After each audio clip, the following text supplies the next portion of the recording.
Fellas, AC here. Welcome to another review. Today I've got a Tom Ford, and this Tom Ford has really surprised me because I've had this decant for over 2 years, and this year I gave it a serious wearing, and you can see that this is almost gone. There's a last precious drop here, and I thought before this finishes, I should review this. So the basics first. This came out in 2007.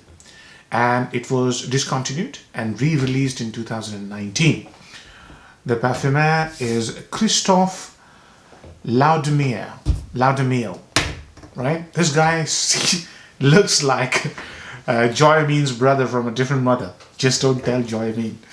So anyways, just a bit of fun. This fragrance, the more I wore this, the more I enjoyed it. And I like amber. But I like amber in different shapes and forms. And I've reviewed a lot of amber fragrances.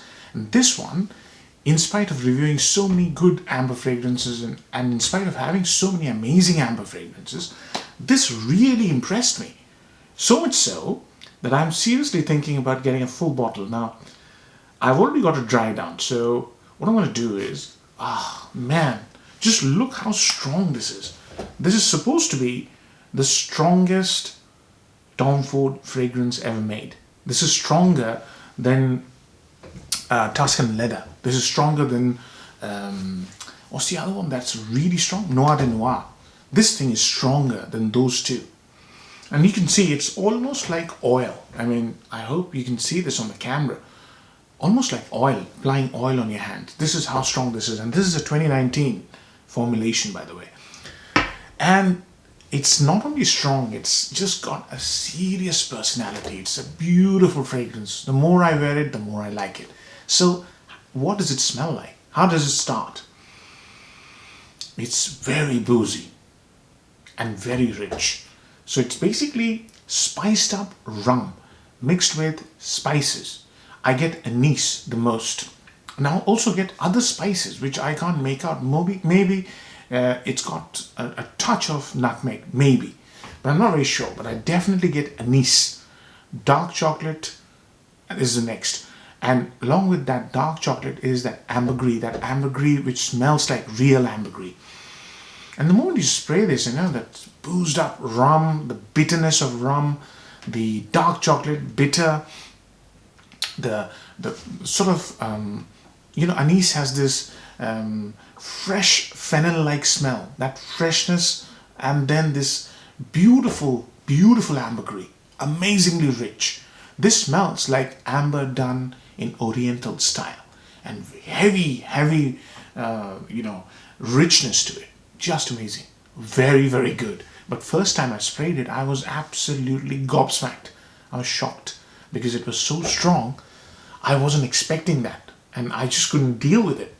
But wow, my God, this is amazing. This fragrance is spectacular.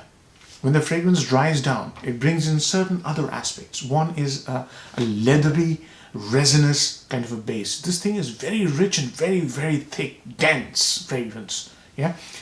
The fragrance also starts to get a little bit sweeter, almost gourmand-like sweetness, right? Something edible. That's the middle stage. And the final stage, in the last late dry down, it's a beautiful, thick, resinous ambergris, along with the dark chocolate, no booziness, and multiple other spices. It's warm. The fragrance is warmer. This is still warm, and that bitterness is also there in the end. There's slight animalicness to this ambergris. This is like ambergris as you would smell in an Eastern creation. This thing smells like a non-Tom Ford. It smells like a niche, sort of almost like an indie fragrance. Something like a Francesca Bianchi would do. Very thick, very resinous, very rich, chewy almost. That's not how Tom Fords smell. So this fragrance is very un-Tom Ford-like. And probably that's the reason I loved it the most. My favorite so far in the private blend has been Tobacco Vanille. I really enjoy Tobacco Vanille. But this one is really starting to pip Tobacco Vanille, and even, Vert d'Encens is another one of my favorites. I almost forgot about it. And this one is trying to pip those two into becoming my number one. It's so good. It's really, really good. So upsides and downsides. See, number one upside has to be this unconventional Tom Ford private blend, which is amazingly luxurious, rich, dense, deep, dark. It's full on amber. It's just amazing. Not only is it full on, it's also composed beautifully. So that's the second upside. The composition quality is spectacular. It's beautifully composed. Number three, the fragrance has this personality. So, okay, very rarely I talk about personality in ups and downs. But sometimes some people who are immensely successful and have tremendous personality, presence, they have a need for a special fragrance, right? This is a fragrance for such people with ginormous personalities. They have to have the ability to carry this fragrance. This is not easy to carry. The fourth has to be the performance. The performance is nuclear strength. I get 24 hours longevity on my skin, immense sillage, and brilliant projection for at least 4 or 5 hours. And I never go more than one. This decant has lasted me 2 years. Most of it has been consumed this year. Autumn, winter, I'm hooked on this fragrance. It has magical performance. Look at the oil base on my skin. You know, I've been talking for at least 5 minutes. Look, the oil hasn't gone. This is all oil. Now the downsides. Variability. It's so strong, so rich, and such heavy personality. This is heavy, heavy personality. So until unless you own the business or you're a CEO and you don't mind. Now, one thing I forgot to tell you about this fragrance is this fragrance has this bitterness and olibanum. But the olibanum is smoky at first. And then the olibanum becomes a bit resinous and bitter and mixes with that ambergris. I've completely forgot about the olibanum. And that olibanum and amber and the eastern look may not sit well in an organization, in a company. But if you own the company, who cares, right? So this is for the bosses. This is for people who own their businesses or are self-made people who wear what they like. Yeah. So that's the thing you have to bear in mind. Number two, obviously, variability, personality. I think this is not for youngsters. It's not very versatile. Those are the downsides, if you like. So, age groups. See, this is a very serious fragrance. If you're a 20-year-old and you have a serious personality, you can wear this, right? But remember, this has got the very animalic side of, This, I don't think you like it at first. I didn't. So, there's this fragrance has got that quality. You'll grow into it. The fragrance wears you. Mind you, this fragrance wears you until unless you have a personality like I described. This fragrance will dominate you, just like Tuscan leather. So this fragrance will wear you, and it will also wear you down because of its power. Don't go your usual ritual of 4 sprays. You will kill yourself. 1 spray is good. 2 is okay. 3 is playing with fire. 4, you'll be dead. Yeah, you just evaporate. Don't do it. Now, I've covered age groups, weather. I think the best weather to wear this is cold weather. Extreme cold weather is when this fragrance just shines on your skin.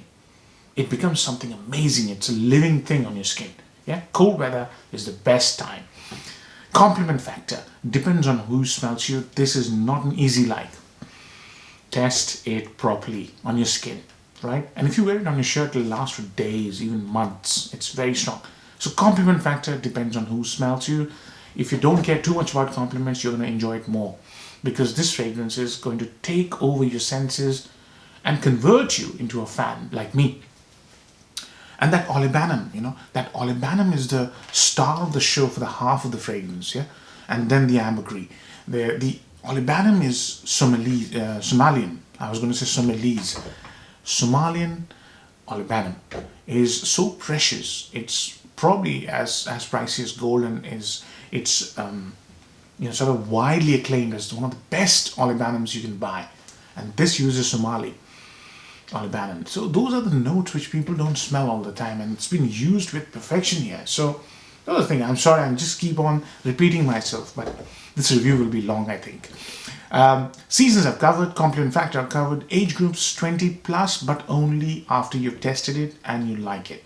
Otherwise, I would say 30 plus. It's a very serious, brooding kind of a fragrance. This has got serious attitude. Yeah. So, marks out of 10. Okay, value for money. See, private blends are a difficult one when it comes to value for money. Until unless you like it, don't buy the full bottle. This is not blind buy worthy, promise you. But a little decant like myself will last you more than one season. So value for money, if you go down the decant route, is very high. If you go down the bottle route, it's mediocre. All Tom Ford private blends are like that. So, marks out of 10. 8 out of 10. I think 8 is a very fair, but this is a very, very fine amber fragrance. Very fine.